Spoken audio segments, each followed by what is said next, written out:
ನಮಗಿದೆ ಅಂತ ಸರ್, ಈಗ ಮೈಕ್ರೋ ಫೈನಾನ್ಸ್ ಕಿರುಕುಳಕ್ಕೆ ಸಾಕಷ್ಟು ಜನ ಇದು ಮಾಡ್ತಾ ಇದ್ದಾರೆ. ಸರ್ಕಾರ ಸುಗ್ರೀವಾಜ್ಞೆಯನ್ನು ಜಾರಿ ಮಾಡಬೇಕು ಅಂತ ಹೇಳ್ತಾ ಇದ್ದಾರೆ, ಅದನ್ನು ತಡ ಮಾಡ್ತಾ ಇದ್ದಾರೆ. ಮೈಕ್ರೋ ಫೈನಾನ್ಸು ಅದು ಒಂಥರ ಈ ಕೊರೋನಾ ಥರ ಹರಡ್ಬಿಟ್ಟಿದೆ,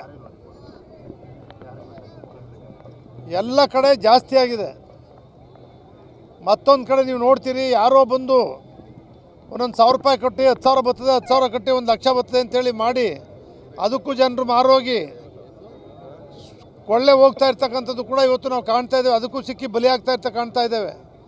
ಇನ್ನೊಂದು ಕಡೆ ಮೈಕ್ರೋ ಫೈನಾನ್ಸು ದಿನದ ಬಡ್ಡಿ, ತಿಂಗಳ ಬಡ್ಡಿ ಹಿಂದಿನ ಕಾಲದಲ್ಲಿ ಇತ್ತು. ಅದಕ್ಕೋಸ್ಕರ ಸಹಕಾರ ಕ್ಷೇತ್ರದಿಂದ ಎಲ್ಲ ಬಡಬಗ್ಗರಿಗೆ, ರೈತರಿಗೆ ಎಲ್ಲರೂ ಸಾಲ ಸೌಲಭ್ಯ ಕೊಡ್ತಕ್ಕಂಥ ವ್ಯವಸ್ಥೆ ಇತ್ತು.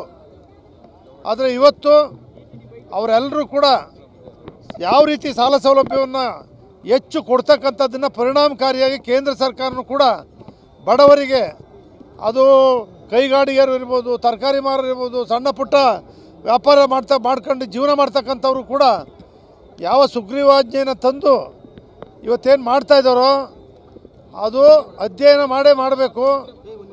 ಶೀಘ್ರವಾಗಿ ಮಾಡಿ ಪೊಲೀಸ್ನವ್ರಿಗೆ ಅದರಿಂದ ಹೆಚ್ಚು ವಸೂಲಿ ಮಾಡ್ತಕ್ಕಂಥ ಸಂದರ್ಭದಲ್ಲಿ ಮತ್ತೊಂದು ಕಿರುಕುಳ ಆಗದೇ ಇರ್ತಕ್ಕಂಥ ಕಾನೂನು ಕೂಡ ರೂಪಿಸಬೇಕಾಗ್ತದೆ.